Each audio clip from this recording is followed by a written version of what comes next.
Hello friend, मी श्रद्धा. Story book teller या चॅनलमध्ये तुमचं पुन्हा एकदा स्वागत करते. आपण ऐकत आहोत शोभा राऊत यांची लिखित कादंबरी अवचित होता भेट तुझी. चला तर मग ऐकूया भाग 15. सगळेजण देवळाजवळ आले. आईसाहेब, वेळेवर आलात. तुमचीच वाट पाहत होतो आम्ही. जय पुढे येत म्हणाला. अक्कासाहेब, चला आत, पालखीची पूजा करा आणि आम्हालाही पालखी उचलू द्या. आबासाहेब कुठे आहे? आहेत, आत आहेत. चला आत जाऊया. गोळका आत गेला. जयचे लक्ष नुपूरकडे गेले नव्हते. तो तसा घाईतच होता. पालखी उचलण्याचा मुहूर्त जवळ आला होता. आईसाहेब आणि अक्कासाहेबांनी देवीची यथोचित पूजा केली. देवळात देवीच्या नावाने उदो उदोचा गजर होत होता. देवीला हळदी कुंक, अक्षदा, फुले, हार, पान, सुपारी, साडी, चोळी, नैवेद्य सर्व काही व्यवस्थित वाहून पूजा करून देवीची मूर्ती पालखीत ठेवण्यात आली. नुपूर सर्व काही पाहण्यात गुंग होती. असा सोहळा ती प्रथमच पाहत होती. आता तिच्या लक्षात आले, आबासाहेबांना या गावात केवढा मान आहे. लोक देवीच्या दर्शनाबरोबर त्यांनाही नमस्कार करीत होते. आबासाहेबांचा रुबाब काही ओरच होता. त्याचवेळी तिचे लक्ष जय आणि शक्तिसिंहाकडे गेले आणि ती पाहतच राहिली. दोघे त्यांच्या वेशभूषेत अतिशय स्मार्ट वाटत होते. सुरवार, जब्बा आणि फेटा अतिशय देखणे दिसत होते दोघे. उचला पालखी, आबासाहेबांचा आवाज देवळाभर घुमला. दुसऱ्या क्षणाला शक्तिसिंह आणि जयसिंहाने पालखी उचलली. पुढे शक्तिसिंह होता आणि मागच्या बाजूला जयसिंह. आईसाहेब पुढे झाल्या. त्यांनी बायजाच्या हातातली कळशी घेतली.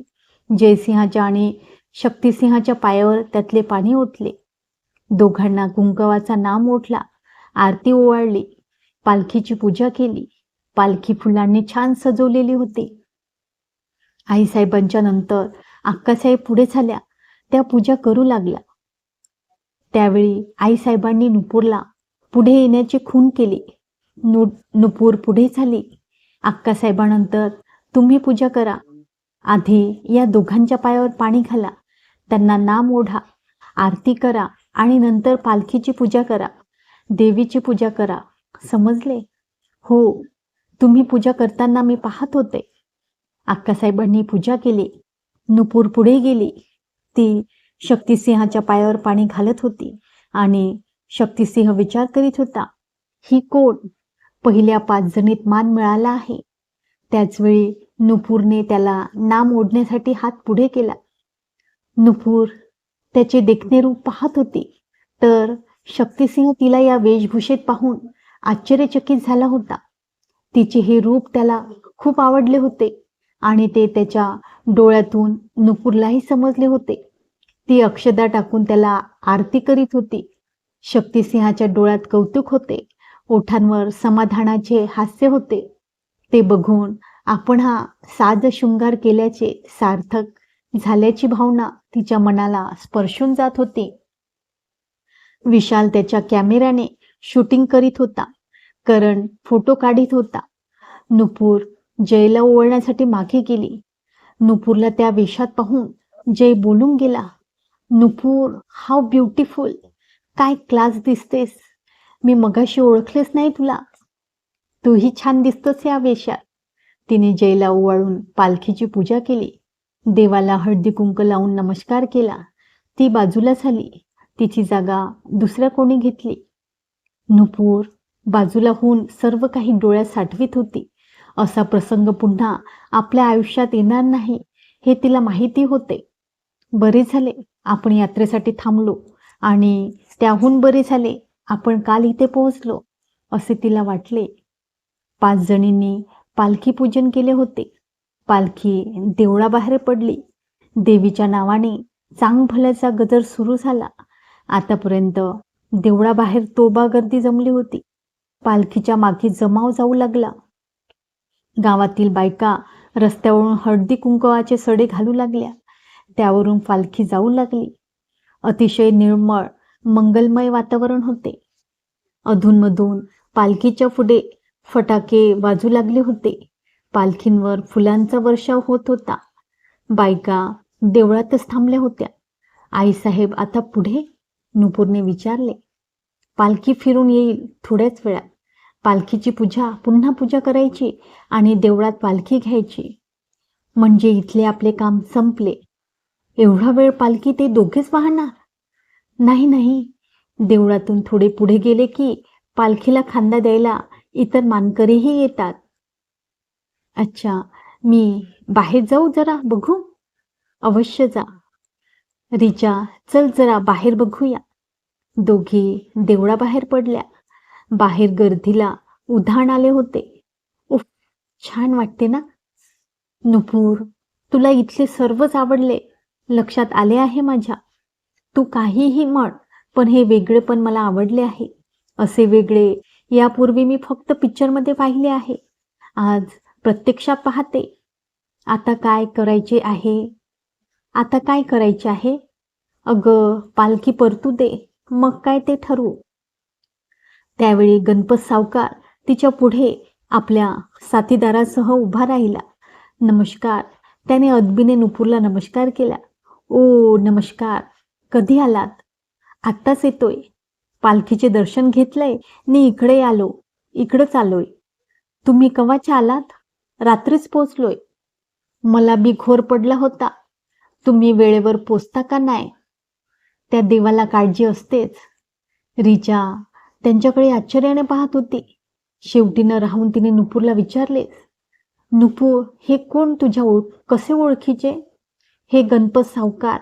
ह्यांनी आम्हाला बरीच मदत केली. त्यांच्याकडेच आम्ही राहिलो होतो.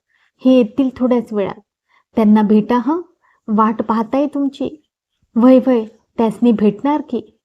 तुमचा प्रवास ठीक झाला ना? एकदम बेस्ट झाला. म्या हाय इथंच. सरकारासनी भेटतो. तुम्ही बिनघोर राहा. बरं, मी जाऊ? नक्की, घरी नक्की या. वय, येतो की. दोघी बाजूला झाल्या. काय ग, केवढ्या आपुलकीने प्रेमाने बोलत होतीस त्या अडाणी माणसाबरोबर. अडाणी असला तरी त्याचे उपकार आहेत आमच्यावर.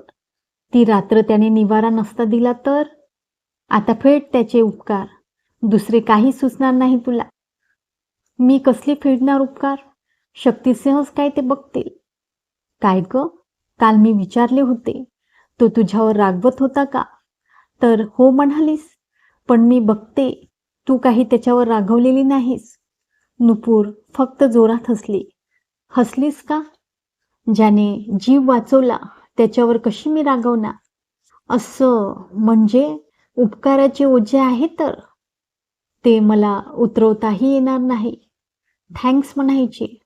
शब्दांनी उपकाराची परतफेड. मग तू काय करणार? काहीच करू शकत नाही मी. बोलता बोलता नुपूरचे डोळे भरून आले आणि त्याने तुझ्यावर काढलेला राग तो विसरून जायचा. मला नाही बाई विसरता येणार. तो तुझा दृष्टिकोन झाला. जाऊ दे, या विषयावर आपला वाद होईल. मग तो विषय इथेच थांबवूया. ढोल ताशांचा आवाज येऊ लागला. रिचा, बहुतेक पालखी परत येते. चल आपण देवळात जाऊया. दोघी जणी देवळात आल्या. देवळातही गर्दी वाढत होती. नुपूर, बरे झाले तुम्ही आला. या गर्दीत आम्हाला तुमची काळजी वाटत होती. आईसाहेब, आम्ही लांब गेलो नाही, जवळच होतो. थोड्याच वेळात पालखी आली. पुन्हा शक्तिसिंह जयसिंहाच्या पायावर पाणी घालून आरती केली. आईसाहेबांनी नारळ फोडला आणि पालखी देवळात प्रवेशली. पालखी सोहळा पूर्ण झाला होता आणि आता खऱ्या अर्थाने जत्रेला सुरुवात झाली होती. शक्तिसिंहाला मोकळे झालेले पाहून नुपूर त्याच्याजवळ गेली. गणपत सावकार आलेत. तुम्हाला भेटले? मगाशी भेटले. बरे झाले का हो? तुम्हाला असे पाहिले त्यांनी? अच्छा, म्हणजे मला अशा कपड्यात पाहून त्यांना मी तुमच्या घरातलीच हे सिद्ध झाले. बरोबर. आज तुम्ही तुमच्या नेहमीच्या ड्रेसमध्ये असता तर आपले बिंग फुटले असते. बरे झाले. मला अक्कासाहेबांचे उपकारच मानले पाहिजे. आम्हाला सुद्धा. बरे, मी शोधतो सावकारांना. आता पुन्हा तुमची भेट झाली नाही तरी चालेल आणि झाली तरी बिघडणार नाही. तेही खरे. नुपूर जाण्यासाठी वळली. आणि एक सांगायचे राहिलेच. शक्तिसिंहाच्या या वाक्याने नुपूर थबकली. काय? तिने प्रश्न केला. आज तुम्ही छान दिसता. नुपूरच्या चेहऱ्यावर हसू आले. Thank you. नुपूर बाजूला झाली. तिचे इतर मित्र जवळ आले. नुपूर, चल जत्रा बघूया. 1 मिनिट, मी आईसाहेबांना सांगते. नुपूर आईसाहेबांजवळ गेली. आईसाहेब, सगळे जत्रा बघायला जातात, मीही जाते, जाऊ ना? तिच्या हातावर प्रसाद देत त्या म्हणाल्या, गर्दी खूप आहे, स्वतःची काळजी घ्या आणि जेवायला घरी या. बरं बरं. समोर येणाऱ्या अक्कासाहेबांना ती म्हणाली, अक्कासाहेब, जत्रा बघायला निघतो आम्ही. सगळ्यांच्या संगतीत राहा, नाहीतर पुन्हा शोधायची पाळी येईल. नुपूर हसली आणि ती सर्वांबरोबर जत्रा बघायला निघाली. शक्तिसिंह देवळाच्या पायरीवर उभा होता. लोक येऊन मुजरा करीत होते. त्याला सावकाराची प्रतीक्षा होती. थोड्याच वेळात सावकार त्याला भेटले. तुमचीच वाट बघत होतो. प्रवास ठीक झाला ना? वैजी, आता काही खरेदी वगैरे आहे? वैजी, असे करतो, आमचा एक माणूस देतो तुमच्याबरोबर. त्याच्यामुळे तुम्हाला खरेदी करताना बरे होईल. कोणीही तुमच्याकडून एक पैसा जादा घेणार नाही. सावकाराला आनंद झाला. तो म्हणाला, मग तर लई बेस होईल. सावकार, तुमचे आवरले की जेवायला वाड्यावर यायचे. तुमच्या मुक्कामाची सोय आम्ही करतो. किती दिवस राहायचे तेवढे राहा. लय उपकार होत्याल. सावकार, उपकाराची भाषा बोलू नका. राहिलं. शक्तिसिंहाने एका माणसाला हाक मारली. शंकर, तू ह्या दोघांबरोबर जा. त्यांना काय हवं नको बघ. हे आमचे पाहुणे आहेत, काही कमी पडू देऊ नका. आणि तुमचे आवरले की वाड्यावर जा जेवायला. जी सरकार. भेटू जेवायच्या वेळेला. ते तिघे निघून गेले. शक्तिसिंह त्याच्या उद्योगाला लागला. जयसिंह आणि सगळा ग्रुप जत्रेत मस्त मजा करीत होता. गोल फिरणारा पाळणा बघून आदित्य म्हणाला, आपण त्यामध्ये बसूया. मी तरी नाही, मला चक्कर येते. नुपूर म्हणाली, हा तर किती लहान आहे. मला तरी मेरी गो राऊंडमध्ये बसायला आवडते. रिचा म्हणाली, तुम्ही बसा, मला आग्रह करू नका. नुपूर सोडून त्यामध्ये बसण्याची सगळ्यांची तयारी होती. जयसिंहाला बघून गर्दीने आपसुकच त्याला पाळण्यात बसण्यासाठी प्राधान्य दिले होते. सगळेजण पाळण्यात बसले. पाळणा फिरवण्यात येऊ लागला. नुपूर पाहत होती आणि त्याचवेळी तेथे शक्तिसिंह आला. तुम्ही बसला नाही? मला भीती वाटते. तुम्ही एवढ्या धाडसी आहात आणि यामध्ये बसायला घाबरता? मी कधी बसले नाही. असेच कोणीतरी म्हटलेले लक्षात आहे. पाळणा खाली येताना पोटात गोळा येतो. अनुभवायचा तरी एकदा. मनात भीती बसली आहे. आता काढून टाकणार भीती. कशी? त्यामध्ये बसून? एकटी बसू? शक्य नाही. आम्ही सोबत करू. चालेल, पण नाही. आता करूनच दाखवायचे. दोघांची अशी बोलणी चालली होती. तोपर्यंत पाळणा थांबला. एक एक उतरू लागले. रिचा नुपूरच्या जवळ आली. नुपूर, मस्त मजा आली. दादासाहेब तुम्ही? करण म्हणाला. यावं म्हटलं. बरे झाले आलात. आदित्य म्हणाला. यांना सोडून तुम्ही कसे काय बसलात? दादासाहेब, ती घाबरते आहे. जय म्हणाला. किती विनवण्या केल्या, ऐकलं नाही, म्हणून आम्ही बसलो. विशाल म्हणाला. आता त्या बसणार आहे. दादासाहेब, तसे होणार नाही. जय म्हणाला. नुपूर, चला बसूया. नुपूर त्याच्या मागे जाऊ लागली पाळण्यात बसण्यासाठी. आणि सर्वांना आश्चर्य वाटले. नुपूर, बेस्ट लक. नुपूरने वळून सर्वांना हात केला आणि ती पाळण्यात बसली. तिच्या शेजारी शक्तिसिंह बसला. हळूहळू सगळे पाळणे भरले आणि मग पाळणा फिरवण्यात येऊ लागला. नुपूरचे सगळे मित्र ओरडून तिला बकप म्हणू लागले. नुपूर खूप घाबरली होती. तिने डोळे गच्च झाकून घेतले. पाळणा स्पीड घेऊ लागला आणि तिने घाबरून शक्तिसिंहाला गच्च पकडले. मला भीती वाटते, प्लीज थांबवा. अजिबात थांबणार नाही. शक्तिसिंह असे म्हणताच नुपूरने आणखीन त्याला घट्ट पकडले. त्याच्या खांद्यावर तिने डोके ठेवले. तिच्या पोटात गोळे येत होते. नुपूर, तुम्ही नीट बसा आणि डोळे उघडून बघा. काहीही होणार नाही. माझ्यावर विश्वास ठेवा. पण पोटात कसे तरी होते आहे. काही होणार नाही. तुम्ही मनाचा निर्धार करा. उघडा डोळे, उघडा. नुपूरने प्रयत्न केला. डोळे किलकिले करून तिने पाहिले. पुन्हा मिटून घेतले. खरेच हो, मला जमणार नाही. सर्व काही जमणार आहे. प्रयत्न करा. नुपूरने पुन्हा डोळे उघडले. बघा, किती छान वाटते आहे.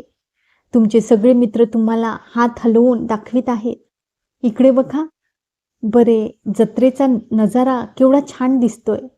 पाळणा उंचावर गेला की बघा, जत्रेचे सगळे रूप डोळ्यात साठवता येते. बघा बरे. नुपूरने डोळे उघडले. प्रथमच ती पाहत होती. तिनेही सर्वांना हात हलवून दाखवला. तिला स्वतःला खूप आनंद झाला. आपण सगळीकडे पाहू शकतो. तिला बरे वाटले. ती आनंद घेऊ लागली. पाळणा थांबू लागला. शक्तिसिंहाने पाळणा चालवणाऱ्याला पाळणा सुरू ठेवण्यासंबंधी ओरडून सांगितले. त्यामुळे पाळणा बराच वेळ सुरू होता. आता थांबूया पाळणा. चालेल. कसे वाटले? मज्जा आली. शक्तिसिंहाने पुन्हा ओरडून पाळणा थांबवण्याची सूचना केली. पाळणा हळूहळू थांबू लागला. तुमच्यामुळे मी साहस केले. थँक्स. शक्तिसिंहाच्या चेहऱ्यावर हसू आणि डोळ्यात समाधान होते. उतरल्यानंतर शक्तिसिंहाने सर्वांचा निरोप घेतला. तो हसत निघून गेला. वाड्याच्या डाव्या बाजूला घातलेल्या मांडवात जेवणावळी उठत होत्या. आज पुरणाचा नैवेद्य, त्यामुळे पुरणपोळीचा स्वयंपाक होता. नुपूरला आश्चर्य वाटत होते. आपल्या घरी पुरणाचा स्वयंपाक म्हणजे केवढे अवघड काम वाटते आईला. आणि इथे एवढ्या लोकांसाठी पुरणपोळ्या. सकाळी आपण आलो होतो. वाड्यावर पण पोळ्या लाटताना कोणी दिसले नाही. तिने मनातला हा प्रश्न अक्कासाहेबांना विचारलाच. अक्कासाहेब, एवढ्या पोळ्या केल्या तरी कोणी आणि कधी? नुपूर, गावातल्या बायका येतात रात्री आपल्याकडे. रात्रीच पुरण शिजवले जाते आणि पहाटेपर्यंत पोळ्या होतात देखील. असं होय. तुम्ही सगळे जेवून घ्या. बाहेर मांडवात बायका जेवायला बसत नाही. तुम्ही आतच जेवा. ठीक आहे. अक्कासाहेबांची बोलणे ऐकून रिचाला राग आला. ती म्हणालीच, सगळ्यांनी एकदम जेवायला मजा आहे. वेगवेगळे काय जेवायचे? रिचा, इथे आल्यापासून आपण नेहमी एकत्रच जेवत आलोय. आता पुरते वेगळे जेवले तर बिघडले कुठे? तू त्यांच्याच म्हणण्याला योग्य म्हणशील. तसे नाही ग. आता पुरते समजून घे. चल आत जाऊया. रिचा आणि नुपूर आत आल्या. आतल्या एका मोठ्या खोलीत बायकांची पंगत बसत होती. ह्या दोघीही जेवायला बसल्या. रागवलेली रिचाही पोटभर जेवली. बाहेर मुलांचीही जेवणं आटोपली होती. रिचा आणि नुपूर वाड्याबाहेर पडल्या. गेस्ट रूममध्ये आल्या. मुलेही आली होती. थोडा वेळ गप्पा गोष्टी झाल्या आणि पुरणपोळीचे जेवण डोळ्यात दिसू लागले. सर्वांना झोप अनावर होत होती. प्रत्येकजण आपापल्या रूममध्ये गेले. थोड्याच वेळात झोपले. उशीर केलात तुम्ही जेवायला. आम्ही तुमचीच वाट पाहतोय. उशिरा आलेल्या गणपतरावांना शक्तिसिंह म्हणाला. सरकार, आपण जेवायचं होतं. असे कसे? चला पाणी घ्या हातावर.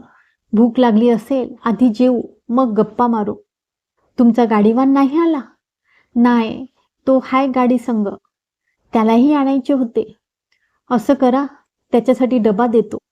तुमचं जेवण झालं की द्या त्याला. बरं. झाली खरेदी? वाईच झाली. सरकार, ह्या वर्षाला लय फायद्याची झाली खरीदारी तुमच्या माणसामुळं. आता यापुढे प्रत्येक वर्षी अशीच खरेदी करा. आणि आताच सांगतो आम्ही, दरवर्षी तुम्ही आमचे पाहुणे आमच्याकडे मुक्कामी यायचे. सरकार, लय उपकार झालं तुमचं. सावकार, उपकाराची भाषा करू नका. गप्पांबरोबर जेवणही चालले होते. इतर सगळेजण गणपतरावांकडे आश्चर्याने पाहत होते. कोण माणसे आहेत? सरकार त्यांना एवढा मान देत आहे. गणपतराव, तुमचा मुक्काम आमच्या जुन्या घरी करतो आम्ही. तुम्ही तेथे निवांत राहा. बैलगाडेही तेथेच आणा. बैलांना चारा पाणी सर्व सोय आहे तेथे. म्हणजे गाडीवानही जत्रा बघेल. सरकार, तुम्ही आमच्यासाठी लय करतायसा. आता आमची वेळ आहे. शंकर, जेवण झाल्यावर यांची गाडी आपल्या जुन्या घरी आण आणि यांना हवं नको बघा. ही आमची खास माणसे आहेत. वैजी सरकार, चांगलं लक्ष ठेवतो. गणपतरावांना मिळत असलेला सन्मान पाहून त्यांचे मन तृप्त होत होते. या गावात आपली एवढी बडदास्त ठेवण्यात येते, तेही सरकाराकडून. त्यांचा ऊर गर्वाने फुलत होता. संध्याकाळी नुपूर आणि सर्वजण तयार होऊन बाहेर पडले. अजून त्यांना बरेच काही बघायचे होते. अरे, आता संध्याकाळी कुस्तीचे फंड रंगणार आहेत म्हणे. आम्हीही येणार कुस्ती बघायला. नो, नेव्हर, विशाल म्हणाला. पण का? रिचाने विचारले. रिचा, अगं सकाळीच जयने सांगितले आहे, कुस्ती बघायला रिचा आणि नुपूरला आणू नका. पण का? इथे लेडीज कुस्ती बघायला जात नाही. पण रिचा काही बोलत होती. तेवढ्यात नुपूर म्हणाले, रिचा, इथे तसा रिवाज असेल तर आपणही जायला नको. तुझ्या या साडीमुळे तूही तसाच विचार करू लागलीस की काय? साडीचा काय संबंध आला इथे? नुपूरने विचारले. अगं, बघते मी, तुला या माणसांचा, या गावाचा जास्तच पुळका येतो. रिचा, भलते सलते बोलू नकोस. ज्या गावात आलोय आपण, त्यांच्या पद्धती पाळणे आपल्यावर बंधनकारक आहे, असे माझे मत आहे. बरोबर आहे नुपूरचे, करण म्हणाला. हो, आणखीन एक सांगायचे राहिले. सांगून टाक चटकन. अगं, तमाशा बघायलाही बायका जात नाही. म्हणजे तुम्हीच फक्त जाणार? रिचाने विचारले. अगदी बरोबर. आज रात्री आम्ही तमाशा पाहायला जाणार आहोत, विशाल म्हणाला. म्हणजे आता कुस्ती पाहायला, नंतर तमाशा बघायला. थोडक्यात आता तुम्हीच बाहेर पडणार, आम्ही घरातच थांबायचे.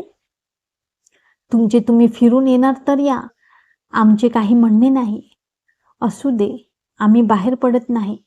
तुम्ही करा मजा, रिचा वैतागून म्हणाली. बायजा चहाचा ट्रे घेऊन आली. सगळ्यांनी चहा घेतला आणि मुले उत्साहात बाहेर पडली. रिचा आणि नुपूर दोघीच वाड्यावर होत्या. आता आपला वेळ तरी कसा जाणार? वैतागलेली रिचा म्हणाली. रिचा, तू आधी शांत हो. सगळे काही व्यवस्थित होईल. अगं, फक्त एक संध्याकाळ घालवणे तुला जड झाले. मी कसे 3 दिवस काढले असतील याचा विचार कर. होय ग, काल रात्री जेवून झोपलीस. आज सकाळपासून आपण या जत्रेत, त्याहीपेक्षा तू या नऊवारी साडीत, त्यामुळे निवांत वेळच मिळाला नाही. आणि सांग, कसा झाला तुझा प्रवास? काय घडले? त्या रानटी माणसाने तुला किती त्रास दिला? मला एक समजत नाही, या दादासाहेबांनी तुला एवढा त्रास दिला तरीही तू त्यांच्याबरोबर कशी काय बोलतेस? मी असते तर पुन्हा त्यांच्याकडे धुंकूनही पाहिले नसते. रिचाचा मूड नुपूरच्या लक्षात आला होता. तिला आता शक्तिसिंहाचे कौतुक सांगितले तर ती जास्तच बिघडणार. त्यापेक्षा रिचाचा मूड ठीक होईल असे सांगूया, असा विचार करून नुपूर म्हणाली. रिचा, एकाच वेळी किती प्रश्न करतेस? थोडी उसंत घे. मी सांगते तुला माझा आलेला अनुभव. नुपूर बोलू लागली. ती शक्तिसिंहाबद्दल बोलत होती. रिचा, तो रानटी माणूस अगदीच काही रानटीपणा करीत नव्हता. अधूनमधून तो माणसाळलेला असायचा. मला नक्की खात्री आहे असे क्षण खूप कमी असणार. नुपूर फक्त हसली. तिला म्हणावे वाटत होते, हे क्षण जास्त होते. पण रिचाचा मूड बघून ती गप्प बसली. सगळ्यांना सांगताना तिलाही खरे काय ते समजेलच, असा विचार करून नुपूर त्यावर काही बोलली नाही. सांग पुढे. रिचा, आपण हा विषय बदलूया. सर्वांबरोबर तूही ऐक. ते ठीक, पण एवढे तरी सांग, तो तुला वाईट साईट काय म्हणाला हे काय तू सर्वांसमोर सांगणार नाहीस? अगं, मी एकदा दलदलीत सापडले होते. दलदलीत? अरे बापरे! होय ग. दलदल काय असते त्याचा अनुभव घेतला आहे मी. जिवंतपणे मरण भोगायचे. मी शब्दात सांगूही शकत नाही आणि मी सांगूही शकणार नाही. खूप वाईट अवस्था झाली होती माझी. कमरेपेक्षा जास्त बुडाले होते मी दलदलीत. तेव्हा शक्तिसिंहाने मला बाहेर काढले. आणि आणि आणि काय? रिचाने विचारले. तो खूप म्हणजे खूपच रागावला होता. एवढा रागवला होता की त्याने चक्क माझ्या थोबाडीत मारली. थोबाडीत मारली? एवढी त्याची हिंमत झाली? म्हणजे रागाने वाटेल तसा बोललाही असेल. होय ग, खूप रागात होता तो तेव्हा. बोलला थोडेफार. मी अजिबात सहन केले नसते. तू कसे काय त्याचे हे वागणे सहन केलेस? न करून मी काय करणार होते? माझ्या हातात तरी काय होते? पण एक लक्षात घे, निव्वळ त्याच्यामुळेच आज मी तुझ्यासमोर आहे. नाहीतर केव्हाच यमसदनाला गेले असते. तो तसाच आहे, अडाणी बावळट. रिचाने त्याला असे म्हटलेले नुपूरला आवडले नाही. ती म्हणाली, रिचा, तो काही अडाणी नाही आणि बावळटही नाही. शिकलेला आहे, स्मार्ट आहे. रिचाने रागाने प्रश्न केला. इंजिनियर आहे आणि आज पाहिलेस किती स्मार्ट दिसत होता. इंजिनियर आहे म्हणून काय झाले? शिकले म्हणजे सुशिक्षितपणा येतोच असे नाही. रिचा, आता तो विषय राहू दे प्लीज. आपण दुसरे काही बोलूया. काय बोलायचे? मला हे सांग. मी दरीत पडल्यानंतर तुमचे कसे काय? सगळे सांग. बापरे, तुला दरीत पडताना पाहून काळजाचा ठोकाच चुकला. काही समजत नव्हते. दादासाहेब तुझ्या मागे गेले. त्यांनी सांगितले होते, तुम्ही इथे थांबू नका, घरी जा. त्यामुळे माधू आम्हाला तेथे थांबू देईना. तरी आम्ही थोडा वेळ थांबलो आणि मग निघालो. आमचे कोणाचेच कशात लक्ष लागत नव्हते. खरेच सांगते, खूप वाईट विचार मनात येऊन जात होते आणि त्यामुळे आम्ही अगदी हवालदिल झालो होतो. माधूने त्या रात्री भात पिठले केले, पण आम्ही कोणी खाल्ले नाही. माधूने मग आमची खूप समजूत काढली. उपाशी राहणे वाईट असे सांगून 2-2 घास खाऊ घातले. माधू आमचा कॅप्टन झाला होता. तो सांगेल ते ऐकण्या वाचून इलाजच नव्हता. रात्री मुक्काम केला तेव्हा वाटत होते आम्ही निवांत झोपलो आहोत. तू कशी असशील? तू ठीक आहेस की दरीत? विचारांनी हैराण होत होतो. दुसऱ्या दिवशी सकाळी आम्ही जीप ठेवली होती.